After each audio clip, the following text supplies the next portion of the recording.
ಎಸ್ಡಿಪಿಐನ ಮುಖಂಡ ರಿಯಾಜ್ ಫರಂಗಿಪೇಟೆ ಪದೇ ಪದೇ ಕೋಮು ಸೌಹಾರ್ದ ಕದಡುವ ಹೇಳಿಕೆ ನೀಡುತ್ತಿದ್ದು, ಈತನ ವಿರುದ್ಧ ಪೊಲೀಸ್ ಇಲಾಖೆ ಸೂಕ್ತ ಕ್ರಮ ಕೈಗೊಳ್ಳಬೇಕೆಂದು ಹಿಂದೂ ಜಾಗರಣ ವೇದಿಕೆ ಪುತ್ತೂರು ಜಿಲ್ಲಾ ಘಟಕ ಒತ್ತಾಯಿಸಿದೆ.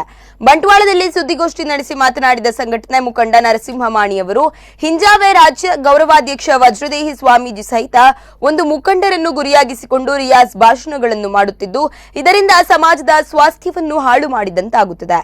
ಇದರ ವಿರುದ್ಧ ನಾವು ಈಗಾಗಲೇ ಜಿಲ್ಲೆಯ ವಿವಿಧ ಪೊಲೀಸ್ ಠಾಣೆಗಳಲ್ಲಿ ದೂರುಗಳನ್ನು ನೀಡಿದ್ದೇವೆ. ಆದರೆ ಪೊಲೀಸರು ಇನ್ನೂ ಸೂಕ್ತ ಕ್ರಮ ಕೈಗೊಂಡಿಲ್ಲ. ವಿಳಂಬಗತಿ ಅನುಸರಿಸಿದರೆ ಹೋರಾಟಕ್ಕೆ ನಾವು ಸಿದ್ಧರಿದ್ದೇವೆ ಎಂದು ಎಚ್ಚರಿಕೆ ನೀಡಿದ್ದಾರೆ.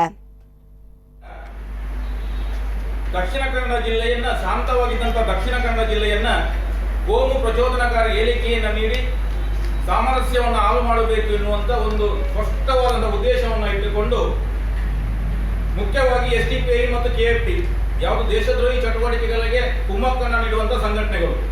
ಮೊನ್ನೆ ಗ್ರಾಮ ಪಂಚಾಯತ್ ಚುನಾವಣೆ ನಡೆದಂತಹ ಸಂದರ್ಭ, ಮತ ಎಣಿಕೆ ಆಗುವಂತಹ ಸಂದರ್ಭದಲ್ಲಿ ಉಜಿರೆಯ ಮತ ಎಣಿಕೆಯ ಆ ಮೈದಾನದಲ್ಲಿ ಪಾಕಿಸ್ತಾನಕ್ಕೆ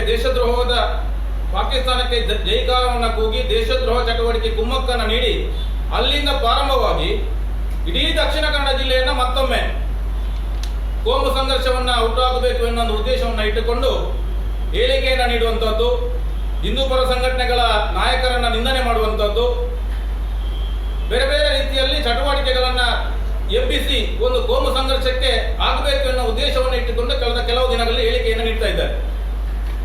ಗೊತ್ತಿರಬಹುದು, ಸಿಎ ಮತ್ತು ರಾಷ್ಟ್ರೀಯ ಪೌರತ್ವ ಕಾಯ್ದೆಯ ಸಂದರ್ಭದಲ್ಲಿ ಈ ರಾಜ್ಯದಲ್ಲಿ ಕೋಮು ಗಲಭೆಯನ್ನು ಎಬ್ಬಿಸಬೇಕು, ಇಡೀ ಕರ್ನಾಟಕ ರಾಜ್ಯಕ್ಕೆ ಬೆಂಕಿಯನ್ನು ಹಾಕಬೇಕು ಅಂತ ಕರ್ನಾಟಕದವರ ಮಾಜಿ ಸಚಿವ ಯುಟಿ ಖಾದರ್ ಹೇಳಿಕೆಯನ್ನು ನೀಡಿದರು. ಅದೇ ಉದ್ದೇಶವನ್ನ ಇಟ್ಟುಕೊಂಡು ಮಂಗಳೂರಲ್ಲಿ ಒಂದು ದೊಡ್ಡ ಗಲಭೆ ಆಯಿತು. ಇಡೀ ದಕ್ಷಿಣ